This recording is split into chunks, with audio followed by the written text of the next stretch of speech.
जय श्री कृष्णा। आपका दीक्षिखा के चैनल में स्वागत है। श्रीमद् भगवत गीता अध्याय 8 भाग 5। यदक्षरं वेदविदो वदन्ति विशन्ति यद्यत्यो वितरागाः यदिच्छन्तो ब्रह्मचर्येण चरन्ति तत्ते पदं संग्रहेण प्रवक्ष्ये। इसका भावार्थ है, जो वेदों के ज्ञाता हैं, जो ओंकार का उच्चारण करते हैं और जो संन्यास आश्रम के बड़े बड़े मुनि हैं, वे ब्रह्मा में प्रवेश करते हैं। ऐसी सिद्धि की इच्छा करने वाले ब्रह्मचर्य व्रत का अभ्यास करते हैं। अब मैं तुम्हें वह विधि बताऊंगा जिससे कोई भी व्यक्ति मुक्ति लाभ कर सकता है। इसका तात्पर्य है, श्री कृष्ण अर्जुन के लिए षट्चक्र योग की विधि का अनुमोदन कर चुके हैं, जिसमें प्राण को भौहों के मध्य स्थिर करना होता है। यह मानकर कि हो सकता है अर्जुन को षट्चक्र योग अभ्यास न आता हो, कृष्ण अगले श्लोकों में इसकी विधि बताते हैं। भगवान कहते हैं कि ब्रह्मा यद्यपि अद्वितीय है, किंतु उसके अनेक स्वरूप होते हैं। विशेषतया निर्विशेषवादियों के लिए अक्षर या ओंकार ब्रह्मा है। कृष्ण यहाँ पर निर्विशेष ब्रह्मा के विषय में बता रहे हैं, जिसमें सन्यासी प्रवेश करते हैं। ज्ञान की वैदिक पद्धति में छात्रों को प्रारंभ से गुरु के पास रहने से ब्रह्मचर्य व्रत का पालन करते हुए ओंकार का उच्चारण तथा परम निर्विशेष ब्रह्मा की शिक्षा दी जाती है। इस प्रकार वे ब्रह्मा के दो स्वरूपों से परिचित होते हैं। यह प्रथा छात्रों के आध्यात्मिक जीवन के विकास के लिए आवश्यक है, किंतु इस समय ऐसा ब्रह्मचर्य जीवन, अविवाहित जीवन बिता पाना बिल्कुल संभव नहीं है। विश्व का सामाजिक ढांचा इतना बदल चुका है कि छात्र जीवन के प्रारंभ से ब्रह्मचर्य जीवन बिताना संभव नहीं है। यद्यपि विश्व में ज्ञान की विभिन्न शाखाओं के लिए अनेक संस्थाएं हैं, किंतु ऐसी मान्यता प्राप्त एक भी संस्था नहीं है जहां ब्रह्मचर्य के सिद्धांतों में शिक्षा प्रदान की जा सके। ब्रह्मचर्य के बिना आध्यात्मिक जीवन में उन्नति कर पाना अत्यंत कठिन है। आखिर इस कलयुग के लिए शास्त्रों के आदेशानुसार भगवान चैतन्य ने घोषणा की है कि भगवान कृष्ण के पवित्र नाम हरे कृष्ण कृष्ण कृष्ण हरे हरे, हरे राम राम राम हरे हरे के जप के अतिरिक्त परमेश्वर के साक्षात्कार का कोई अन्य उपाय नहीं है।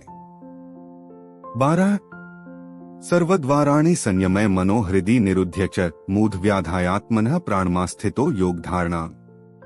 इसका भावार्थ है, समस्त इंद्रिय क्रियाओं से विरक्ति को योग की स्थिति कहा जाता है।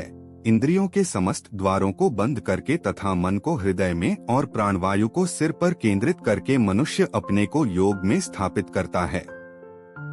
इसका तात्पर्य है, इस श्लोक में बताई गई विधि से योगाभ्यास के लिए सबसे पहले इंद्रिय भोग के सारे द्वार बंद करने होते हैं। यह प्रत्याहार अथवा इंद्रिय विषयों से इंद्रियों को हटाना कहलाता है।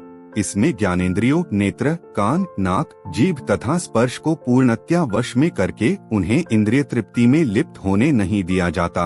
इस प्रकार मन हृदय में स्थित परमात्मा पर केंद्रित होता है और प्राणवायु को सर के ऊपर तक चढ़ाया जाता है। इसका विस्तृत वर्णन 6ठे अध्याय में हो चुका है, किंतु जैसा कि पहले कहा जा चुका है, अब यह विधि व्यावहारिक नहीं है। सबसे उत्तम विधि तो कृष्ण भावनामृत है। यदि कोई भक्ति में अपने मन को कृष्ण में स्थिर करने में समर्थ होता है, तो उसके लिए अविचलित दिव्य समाधि में बने रहना सुगम हो जाता है। इत्येकाक्षरं ब्रह्मा व्याहरन् मामनुस्मरन् यह प्रयाति त्यजन देह स याति परमागतिम्। इसका भावार्थ है, इस योगाभ्यास में स्थित होकर तथा अक्षरों के परम संयोग यानी ओंकार का उच्चारण करते हुए यदि कोई भगवान का चिंतन करता है और अपने शरीर का त्याग करता है, तो वह निश्चित रूप से आध्यात्मिक लोकों को जाता है। इसका तात्पर्य है, यहाँ स्पष्ट उल्लेख हुआ है कि ओम ब्रह्मा तथा भगवान कृष्ण परस्पर भिन्न नहीं हैं। ओम कृष्ण की निर्विशेष ध्वनि है, लेकिन हरे कृष्ण में यह ओम सन्निहित है। इस युग के लिए हरे कृष्ण मंत्र जप की स्पष्ट संस्तुति है। आथ यदि कोई हरे कृष्ण कृष्ण कृष्ण हरे हरे, हरे राम राम राम हरे हरे इस मंत्र का जप करते हुए शरीर त्यागता है तो वह अपने अभ्यास के गुणानुसार आध्यात्मिक लोकों में से किसी एक लोक को जाता है। कृष्ण के भक्त कृष्णलोक या गोलोक वृंदावन को जाते हैं। सगुणवादियों के लिए आध्यात्मिक आकाश अन्य लोक हैं जिन्हें वैकुंठ लोक कहते हैं, किंतु निर्विशेषवादी तो ब्रह्म ज्योति में ही रह जाते हैं। गीता का अगला अध्याय सुनने के लिए चैनल को लाइक, शेयर और सब्सक्राइब जरूर करें। धन्यवाद।